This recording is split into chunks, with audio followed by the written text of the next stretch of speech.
Kenapa Ki? Ayo ke sana deh. Kemana? Ikut sama saya saja.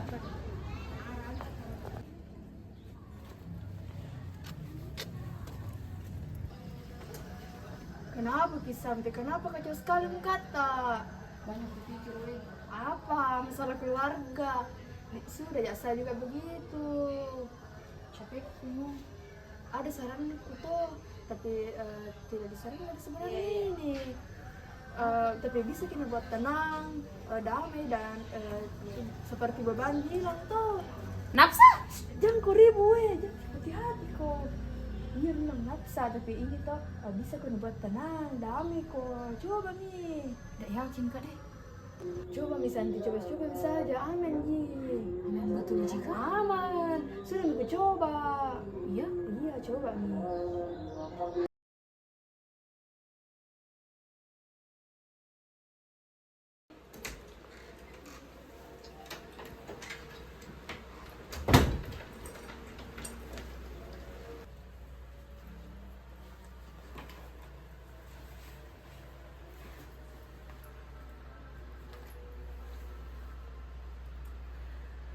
Mau ke lagi kemana? Mau ke lagi kemana? Dengarkan dulu, dengarkan.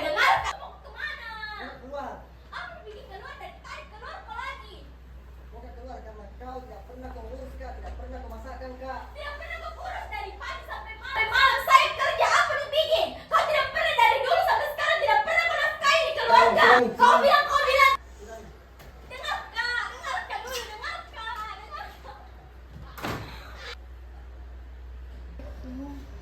Ada saran tuh, tapi tidak disarankan sebenarnya ini. Tapi bisa kita buat tenang, damai dan seperti beban hilang tuh.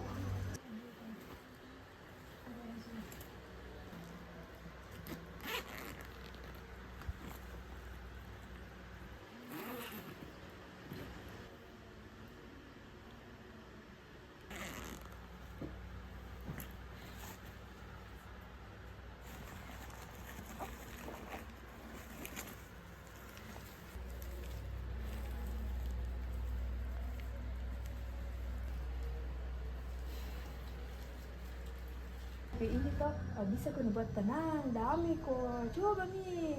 Tidak yakin kak deh. Coba misalnya coba saja, aman Ji. Aman betul jika? Aman.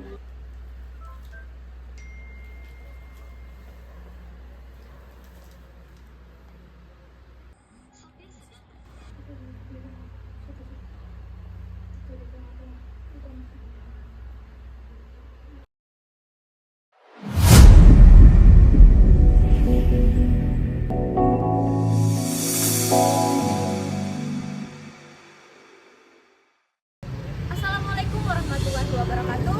Perkenalkan, nama saya Amira Tuliza, nomor urut 21 dengan NIM 2404752 dari kelas M244. Perkenalkan, nama saya Restia Sahra, nomor urut 23 dengan NIM 2404007502043. Perkenalkan, nama saya Siti Mustafira, nomor urut 11 dengan NIM 24047501042. Perkenalkan, nama saya Siti Rahmayanti DRM, nomor urut 14 dengan NIM 24070501045. Perkenalkan, nama saya Nuri Simbolan dengan nomor urut 24 dan NIM 240407502044. Perkenalkan, saya Husmatima, nomor urut 8 dengan NIM 2404075010339. Perkenalkan, nama saya Nur Hasna, nomor urut 2 dengan NIM 240407500023. Perkenalkan nama saya Sakwan Dipari dari kelas M244 nomor urut 30 dengan NIM 2404007502050. Perkenalkan, nama saya Sakila Nur Anissa EM, nomor urut 28, NIM 24040750448. Perkenalkan, nama saya Santi dengan NIM 240407502042 dengan nomor urut 22. Tim gabungan Polresta Jambi menggerebek sebuah lokasi yang diduga selama ini menjadi tempat penyalahgunaan narkoba di kota Jambi. Inspektur Jenderal Teddy Minahasa dikabarkan ditangkap terkait kasus narkoba. Padahal Teddy Minahasa baru ditetapkan sebagai Kepala Polda Jawa Timur menggantikan Niko Afinta. Titik Narkoba Baris Krim Polri mengungkap sindikat peredaran gelap narkoba jaringan internasional Freddy Pratama. Freddy Pratama masih berstatus buron sejak 2014 tapi menguasai jaringan narkoba internasional. Halo semuanya, kita semua tahu bahwa masa remaja adalah masa yang dimana penuh semangat, pengalaman, dan rasa ingin tahu. Tapi, balik itu semua, banyak tantangan yang bisa dihadapi. Salah satunya adalah penyalahgunaan nafsa. Video ini akan membantu kita mengetahui apa itu nafsa, bagaimana cara menghindarinya. Yuk, mari kita sama-sama simak video.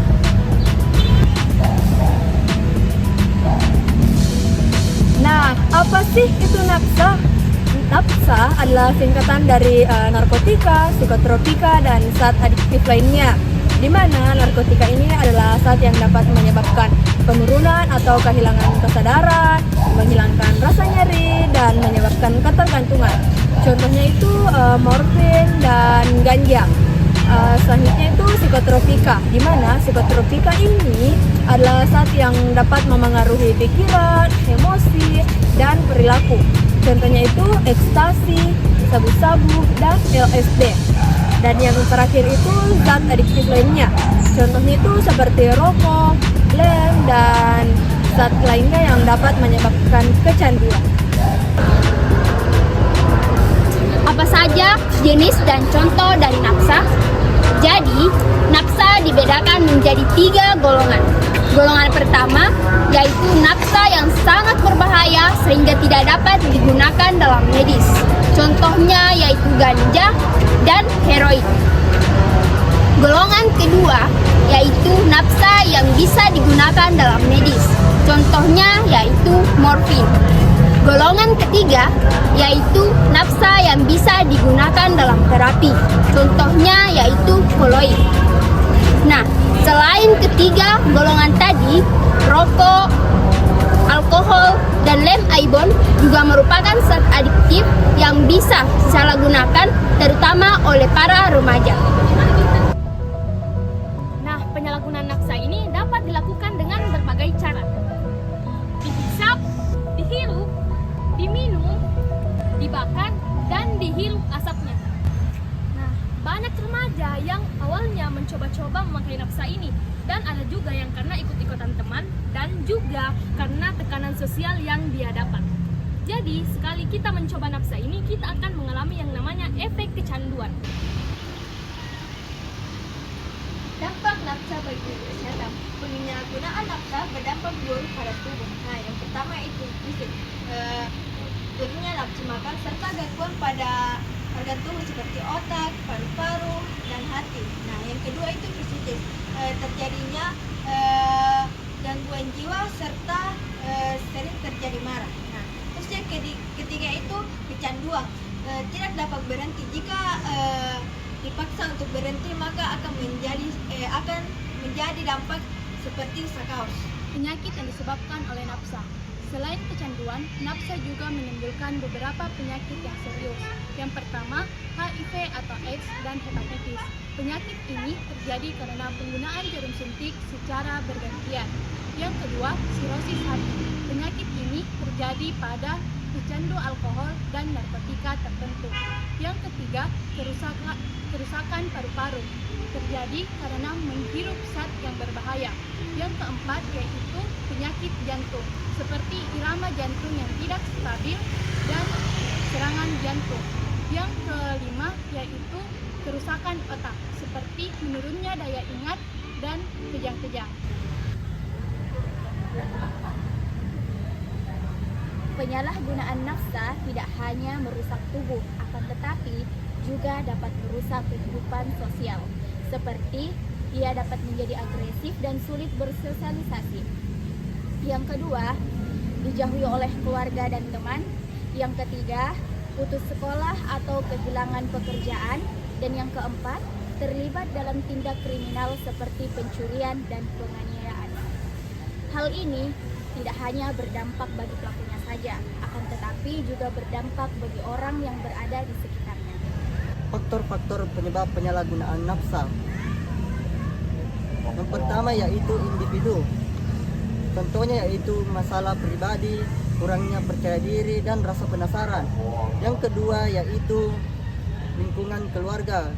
Contohnya yaitu kurangnya perhatian atau pengawasan dari orang tua. Yang ketiga yaitu tekanan teman sebaya, ajakan atau bujukan dari teman. Yang keempat atau yang terakhir yaitu lingkungan sosial. Contohnya yaitu akses yang lebih mudah ke nafsa. Cara mencegah penyalahgunaan nafsa. Mencegah penyalahgunaan nafsa bisa diri sendiri dan sekitar. Katakan tidak dengan tegas saat diajak. Melakukan kegiatan hal positif seperti organisasi, olahraga, dan seni. Membangun hubungan baik dengan keluarga. Jika ada masalah, bercerita pada seseorang atau meminta bantuan. Ingat, hari ini kita memikirkan masa depan kita.